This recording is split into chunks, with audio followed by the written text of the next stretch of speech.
the first to know Nsem-Pii TV. Or say a share a year Bawku and talk a cosuli pakunkuma and just say Bawku for an Cassachim say John Dramoni Mahama and a dada woman.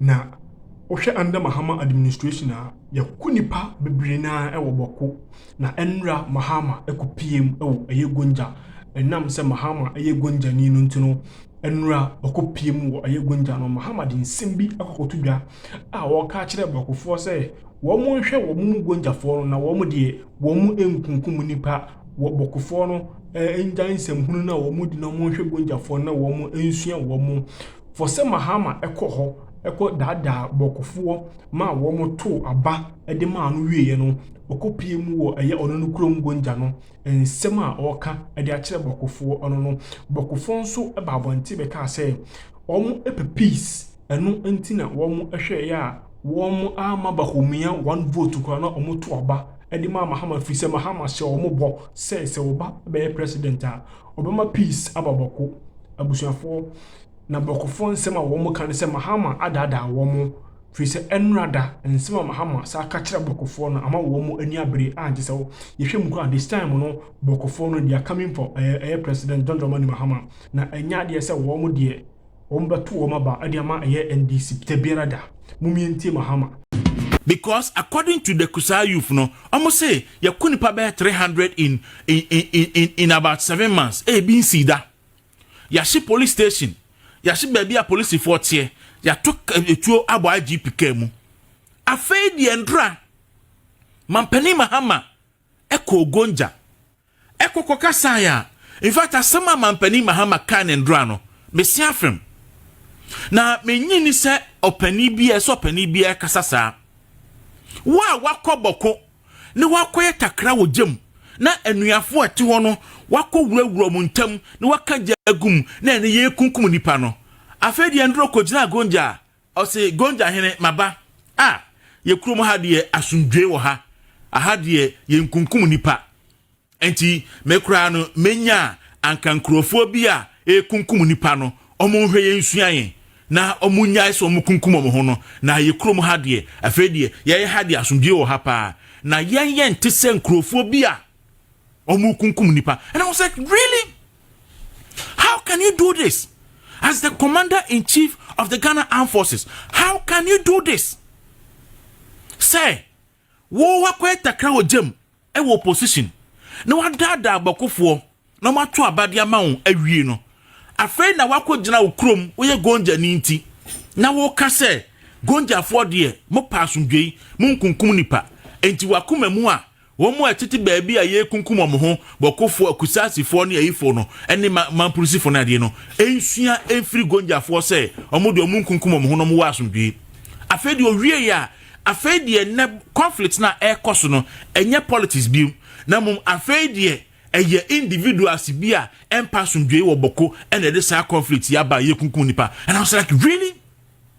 And that the era Mahama afei Bawku conflict no enye politics bi afei de enye MPP bi afei de individuals and na create conflict e wo Bawku flip flopping you can't eat your cake and have it back. The niedi kan ya na esan kendra wo ye ne say ezaka wo apologize to the good people of Ghana.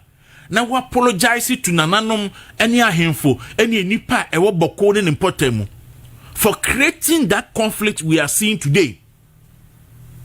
That is what you should have done.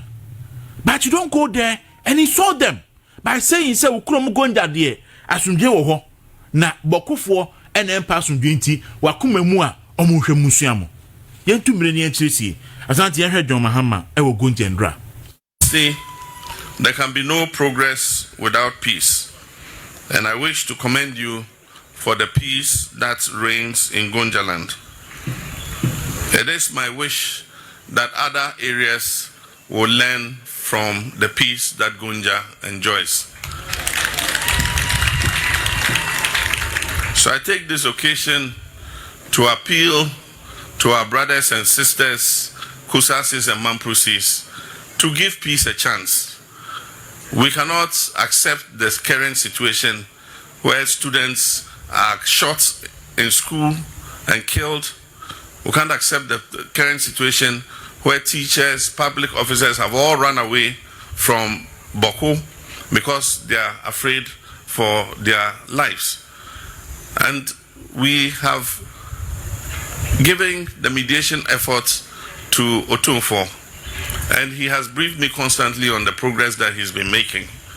And we are almost there. And so the current fighting and killings can only be done by people who want to derail the mediation effort. And so let's give peace a chance. But as the army has announced, I have directed the army to move from peacekeeping to peace enforcement.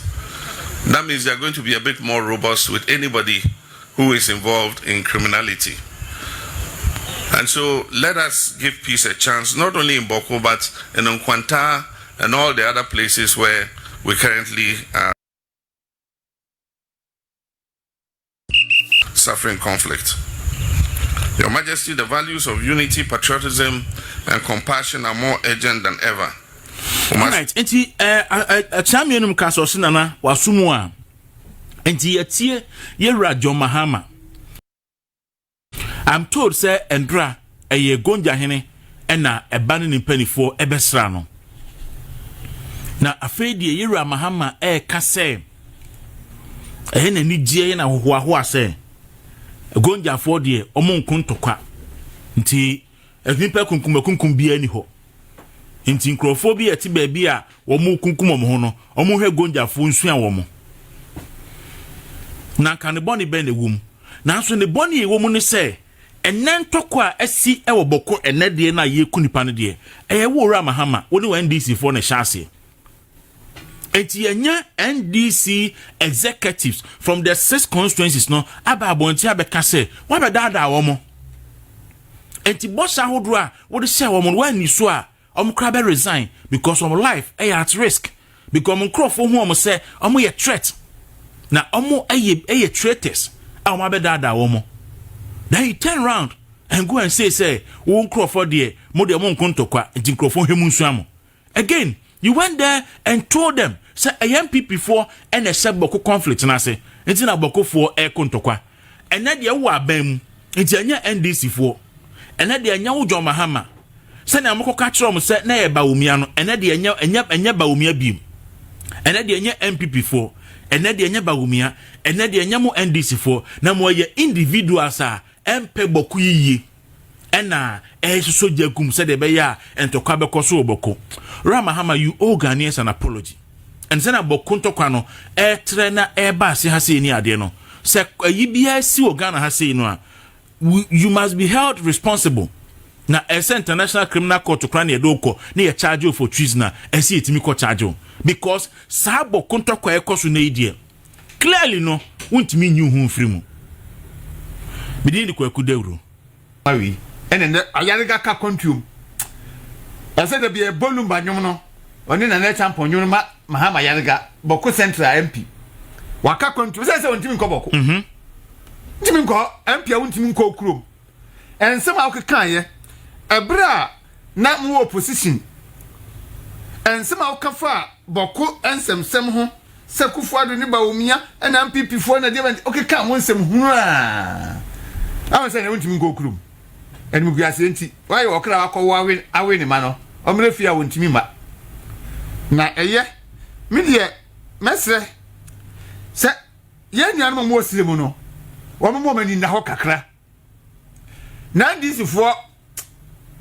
abu ma bomfi ache ndisi fo abu ma bomfi ache bibia beye na ndisi fo abeki kansem bi akere mo omo kanso a na mo age me de here mo hwan no there be say omo exploited the vulnerability of every situation into a situation ya na waba say banks egu ye ya na na ekufu ado breso na say e collapse because World Bank fo gene konso na aban so hu say na beboa no uwie ya pe no aba bank na eguo no me ba mesa de mu nyina la hisa mamo na masa bie me wie adwuma fo yi ma adwuma mesa afu adwuma Galamsey na o me ba dabi o mo ye galamsey de me enchemo me ba meche empanifo na wosoro ho no mumu bia ma ye galamsey a ya chema kogu afiase na adwuma na mu nintia mesa yima mma kofi na kwakubu ahemna kogina wonya atese ya winipa excavator ne kosi wo na kwana kotu na kwaye wadwuma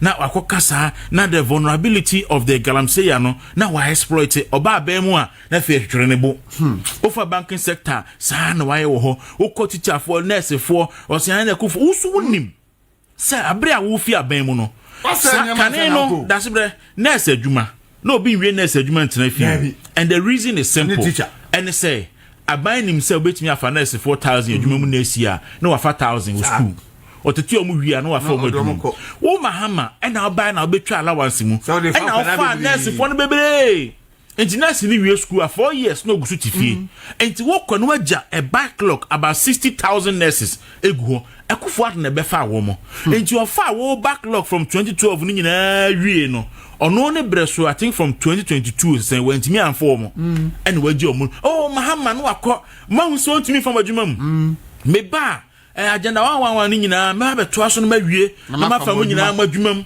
ma yese afedi na no ba ya was a hospital na fe chip company na wuku si company ba do send for me the piano or exploited the vulnerability of every situation sa na ndc fu subanti na mo dia ba ba mu and Ghana for a severe right se ebeba ne sa enti ya de betwere ho na yakọ enim so asante yakọ da obon krata enim and the obon krata no a capture the two other stories ye the attorney general and Godfredami issues and then the NPP presidential primaries issues no ne nyina e dey amakam jesi enti asante patro betimi afa daily guide newspaper say capture those stories no the attorney general stories and then the new patriotic party the custodian at the buy daily guide at the buy and other papers enti o the bar anope ya ye behwe na yene so custodian the bokrata na ode abey okay media budget no so eka ho or see media budget covers half truth and untruths into minority na eka say yes no so atoforcing so entro akodi atrosa intino jo Mahama na ye entroja na we ye ne ba atoforcing ne ba na ho na ye entro ho konkron no fifi kwete okay enti no so ehho asem de aba na o say NPP 2028 race aspirants to pay over 600,000 Ghana cedis enti no so de ho asem enso so e de aba any other headlines so eno so ka ho asante yen kwanim na yenfa ensem no okay so the daily gist awudu we debi back custodian awudu we fortunately me and managing editor Emmanuel Bokrata minority punches holes in mid-year budget and then was say NPP kicks off presidential race with 600,000 fees and so I say Brian demands protection for students in Bawku. Wow, I see. And also Dami takes on Ayeni over Unibank saga and then also I say Naja Mahama so minister Sodio Maba and I say NPP NDC or say NPP blast NDC over handling of Bawku crisis and so also the Bokrata the daily gist no anymore so asante betimi akọ yenim nafi the Republic Press the Bokrata no kwesi frimpon aba na because you know friend yes my friend off friend dey oba okay because number now different your Ghana number okay e be no horse why room in okay Bawku conflict or say Brian Champon calls for action as he pushes Parliament to exercise oversight responsibility. Tenu the Bokrata anymore. Godfredami explodes a fight AG over Dufour case. NPP opens presidential nomination fees no so ehwasem any freezes campaign or see freezes campaign until Akwetia by election. Okay, so I think that is also there and ono so there ba. Na kwa me just we him. Okay, asante yenko anymore na yenhwe other part of the okay, so the daily guide the Bokrata so in the NPP flag bearer race aspirants to pay 600,000 and also I say stop peddling lies Dame strikes Ayeni and 16 perish in Gori accident and also the Democrat anymore. So Oshe Nipa so far Baumia Kene Japan Edichum Brian Champon Kwabre Japan so and the word Democrat did guide no anymore. Correct minority so Nsem and so Ewosi Asante Yankwen. Na yenhwe the daily analyst the Democrat and NPP presidential race aspirants pay 600,000 for both nomination forms and filing fees. Godfrey Dame fires Ayeni for peddling falsehood and a GGA falsehood say mukosra yenuanom Pure FM baby a ehye no Hassan Ayarga ene wo shekonam ho no na yemede se GTEC for said number sha said in Krofa Kokot Jiasana Yarigan so and a Eshon Asante Yenko Yenim na Yenhwe. Okay, so the Chronicle Democrat, I am the most viable candidate to lead NPP Kwabre Japan na any yesi ono so we declare an intention officially to contest Brian Champion file emergency motion in Parliament to confront national security crisis in Bawku. Tiano so e wo Democrat and now the stories me pe and buy the Chronicle Democrat. Rebo Consa, Ebo Consa and pay one free mono e ono one free mono. Chronicle nipa ba ko pani ba ko free. E wana. Say bo Consa no. Sa e be pena